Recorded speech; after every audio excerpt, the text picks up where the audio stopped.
Welcome to Lola's Frugal Life Podcast. If you're on a mission to be more frugal with both your time and money, you're in the right place. In this podcast, we talk about topics that help enhance living a frugal lifestyle. The goal is to save time and money where we can so that we can use the rest on what matters most to us. We talk a lot about both time and money management so that we can waste as little as possible on both. We do this while also embracing a progress over perfection mindset.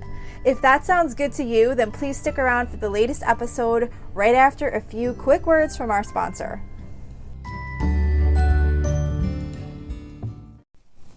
Hi everyone, welcome back to my weekly meal plan episode. If you're new to this episode, this is a quick little episode that I do every Wednesday where I share with you the meal plan that I'm going to be using for my family for the upcoming week. There's also a blog post that goes along with this that comes out the same day on my website at lolasfrugallife.com, which includes links to any of the recipes that I might mention on this episode. And the reason I do this is because I think that meal planning is really important, and it's really helped me a ton with being less stressed every day, not knowing what I was going to make for dinner, and saving money on groceries and wasting less food because I buy what I'm going to be making. And also, I don't always mention this, but I just want to encourage you that meal planning does not always mean coming up with new meals. We rotate our meals regularly, very regularly. I do mention that, but I don't really mention the reason why. I used to stress over meal planning so much because I was always trying to figure out what to make, and was I rotating things enough, and was there enough variety, and was I trying enough new recipes? And I would get so stressed out every time it was time to sit down and meal plan. And finally I forget, I was watching or listening to someone, and they were talking about how they rotate their meals and that it's perfectly okay to make basically the same meals over and over again. And I was just like, yeah, that is okay to do. And I just really started kind of coming up with a plan, and I do still try new things. I try new recipes, but it's when I have time and when I want to. And when I don't have time and I'm not in the mood, I just repeat what we always have, and it just makes life so easy. And my meal plans build themselves, especially for the ones that I have rotations for, because as soon as we have it, if I know we have this meal every 2 weeks, or we have it every 3 weeks, or once a month, or whatever it is, I immediately go forward to that date on the meal plan, and I fill it in, and then that is done. So when I get to that week's meal plan, often a lot of the days are already filled in for me. So anyway, this week's meal plan starts on Saturday. Oh, sorry, I just got to the wrong spot. It starts on Saturday, April 15th. So I actually happen to be trying a new recipe for this Saturday. So I'm going to be making French onion meatballs, which is from hugsandcookiesxoxo.com. And it's basically like meatballs that are made with I think it has like the French onion soup mix in them. I'm trying to just like kind of scan the recipe here real quick. It actually doesn't. It's so confusing because I thought it had that in it, but maybe it's just the way it's made. Yeah, you know what? It actually doesn't have the soup mix in it. It's made with onions and white wine and things like that. So anyway, it looked really good. So I'm going to give those a try. And then on the side, I'm going to do Chef John's Perfect Mashed Potatoes, which is from allrecipes.com. This, like I always mentioned, is not really like a recipe. It's just kind of like how to cook the potatoes to make the mashed potatoes. So, but I mean, I guess that's what all mashed potato recipes would be. Anyhow, so that's for Saturday. So for Sunday, we're going to be doing chicken franchise, which is from dinnerAtTheZoo.com. I made this a couple weeks ago, and we really liked it. And I hadn't made chicken franchise in quite a while previous to that. So I'm going to make that again, and I'm just going to serve it with some linguine and just like some frozen vegetables, like whatever I happen to have. I always keep some of those like steam fresh type vegetables in the freezer, so we'll just pop something in the microwave when dinner's almost done. For Monday, we're going to be doing ribeye steak. For that, I just buy a steak and I marinate it with some red wine vinegar, olive oil, and Montreal steak seasoning, and then I either have been cooking it in the air fryer, or I will probably be throwing it on the grill soon now that the weather's starting to get nice. So that's very simple. And then I'm also going to be doing on the side cheesy instant pot rice and vegetables, which is from the saltymarshmallow.com.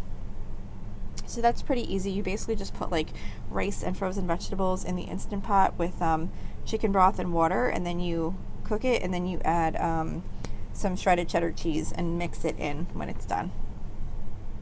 For Tuesday, we always do like a Mexican themed meal. That's actually my favorite night to cook because it's my favorite type of food, and it's usually really pretty quick and easy to make. So for this Tuesday, we're going to be doing sheet pan chicken fajitas, which is from foodnetwork.com, and it's just your basic fajita, sheet pan type meal where it's chicken and peppers and onions and some seasoning and olive oil and cooked in the oven. And then I'm also going to be making white rice on the side because my husband prefers to make like a bowl with that, with rice, instead of having it on like the flour tortilla. For Wednesday, we're going to be doing easy shrimp scampi, which is from spendwithpennies.com. I used to do a shrimp scampi bake all the time, but I actually made this shrimp scampi on the stovetop a couple weeks ago, and I actually really liked how it came out, so we're probably going to stick with that for a while. And then I'm just going to do some pasta on the side with that again, probably linguine, even though I know I'm having that on Saturday also, or Sunday rather, with the chicken franchise, but that's okay. We will have it again on Wednesday with our shrimp scampi. For Thursday, I always do breakfast for dinner or soup for breakfast for dinner or soup on Thursdays, because that's when I go grocery shopping. So this week we're going to be doing Instant Pot split pea soup. If you like split pea soup and you've ever made it on the stovetop, you know it takes forever for the split peas to cook. It's pretty amazing how quickly they cook in the Instant Pot. So this is a really easy soup to throw together. I do actually go, I think I forgot to mention this is from foodnetwork.com. I don't remember if I said that or not. But anyway, I do actually go a little bit longer than it says for the split peas to cook, a little bit longer than it says for the Instant Pot to run, because we like them like a little bit like really cooked, like, so they're not like, sometimes they're like a little bit not crunchy, but like a little bit hard, I guess. But we like them really soft, so I do add a little bit of time for that. But then I'm also going to make some ditalini pasta on the side, and I don't actually put it in the split pea soup until we're eating it. So like I'll make the pasta and I'll just kind of mix it with like some olive oil or like butter or something so that it doesn't stick. And then we just all individually add it to our soup bowls, because I find that no matter what I do, it winds up all absorbing the soup, especially when I put it in the fridge to like say, whatever, to use the leftovers for the next day.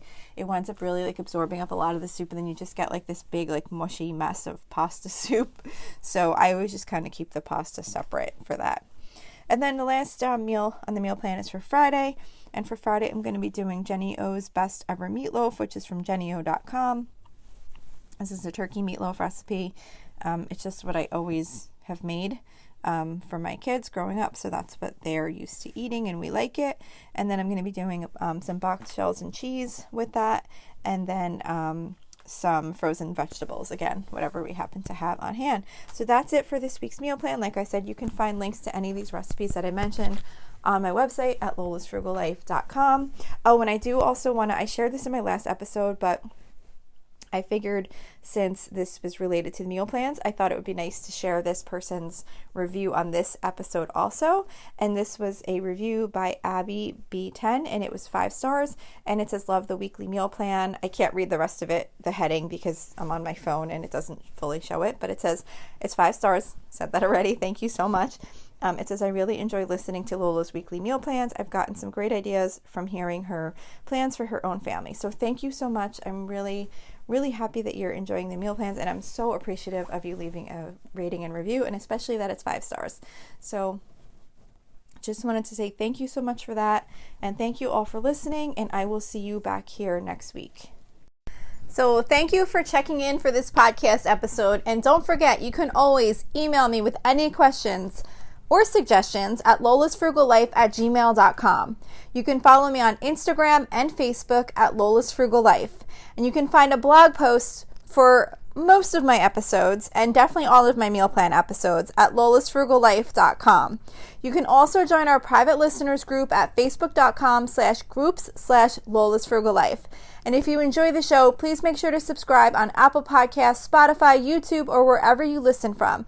And I would love it if you would screenshot the show and tag me on Instagram so I could see you're listening.